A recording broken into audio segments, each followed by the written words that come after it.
लड़के लड़कियों को रिंग देकर प्रपोज करते, ये तो हम सब जानते हैं, लेकिन क्या जानवरों के बीच भी ऐसा कुछ होता है?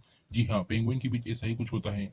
अधिकतर प्रजातियों के पेंगुइन पूरी लाइफ के लिए किसी एक पार्टनर को ही चुनते हैं और पसंदीदा पेंगुइन को पाने के लिए मेल पेंगुइन उसे सबसे स्मूथ और गोलाकार पत्थर देते हैं। अगर फीमेल को पत्थर पसंद आ गया तो वो उसके अपने घोंसले में रख लेती है और जल्दी ही दोनों साथ रहने लगते हैं, मानो प्रपोज करने के बाद शादी कर ली हो।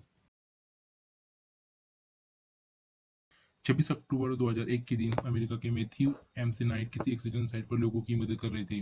तभी 112 किलोमीटर पर आवर की रफ्तार से आ रही कार ने उन्हें टक्कर मारी और वे 118 फीट दूर जाकर गिरे, जो कि अब तक किसी कार एक्सीडेंट में सबसे दूर फेंके जाने वाले वर्ल्ड रिकॉर्ड है। इस एक्सीडेंट में उन्हें गंभीर चोटें आई, लेकिन एक साल बाद वो पुनः स्वस्थ होकर काम पर वापस लौट पाए। आप सबने कभी न कभी टीवी पर या सामने से ऑक्टोपस जरूर देखा होगा। उनके 8 हाथ होने का हमें काफ़ी इंटरेस्टिंग लगता है, लेकिन आपको जानकर आश्चर्य होगा कि ऑक्टोपस के बारे में कई और अन्य भी रोचक बातें हैं। ऑक्टोपस के 3 दिल और 9 दिमाग होते हैं। उनके खून का रंग लाल नहीं बल्कि नीला होता है। यदि उनका कोई हाथ कट जाए तो वो फिर से ग्रो हो जाता है। और इनकी कई अनेक प्रजातियां हैं जो कैनिबल्स होती है, यानी वो अपने साथियों को मारकर खा जाते हैं।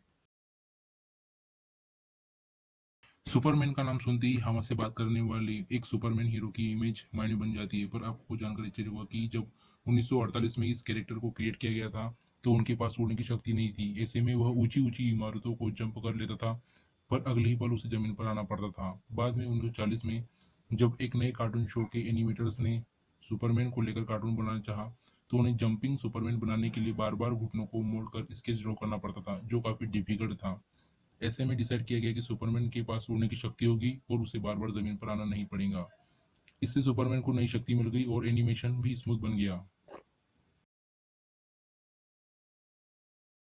मॉडर्न फिजिक्स की मदर कही जाने वाली महान वैज्ञानिक मैडम क्यूरी का नाम आपने जरूर सुना होगा।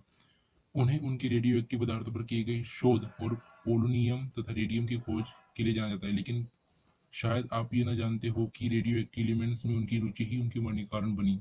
एक्सपोजर टू रेडियो एक्टिव की वजह से उन्हें अल्पास्टिक एनीमिया नामक बीमारी हो गई, जिससे उनकी जान ले ली। यहाँ तक कि रेडिएशन ने उनके कपड़ों, फर्नीचर और किताबों को भी नुकसान पहुंचाया और उनके मरने के 100 साल बाद भी उनकी चीज़ें रेडियो एक्टिव है और उन्हें लीड बॉक्स में रखा गया है और अगले 1500 सालों तक उन्हें ऐसा ही रखा जाएगा।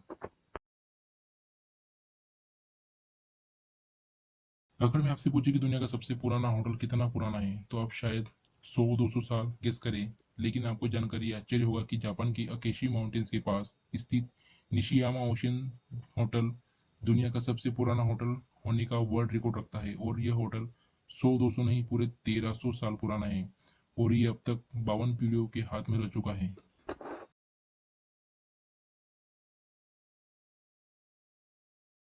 इंग्लिश अल्फाबेट में सिर्फ दो ऐसे लेटर है जिनका ऊपर डॉट लगा है और वो है आई और जे।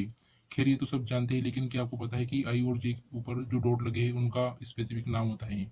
जी हाँ, इन डॉट्स को कहते हैं टाइटल, जो संभवतः अंग्रेजी के टीनी और लिटिल वर्ड से मिलकर बनाए, जिसका अर्थ होता है छोटे होने से।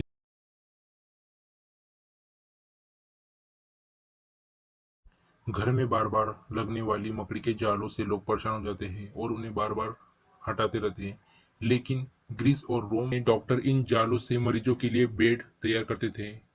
ऐसा इसलिए क्योंकि माना जाता है कि इन जालों में नेचुरल एंटीसेप्टिक और एंटी फंगल प्रॉपर्टीज होती है, जो घाव को साफ रखती है और इन्फेक्शन होने से रोकती है।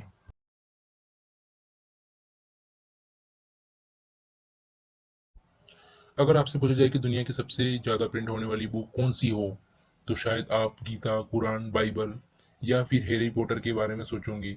लेकिन आपको जानकर आश्चर्य हुआ कि फर्नीचर और होम एसेसरीज बेचने वाली IKEA एक स्टोर का कैटलॉग दुनिया का सबसे अधिक प्रिंट होने वाली बुक का रिकॉर्ड रखता है। लगभग 2 दर्जन भाषाओं में इसकी हर साल 200 करोड़ प्रतियां छपती है।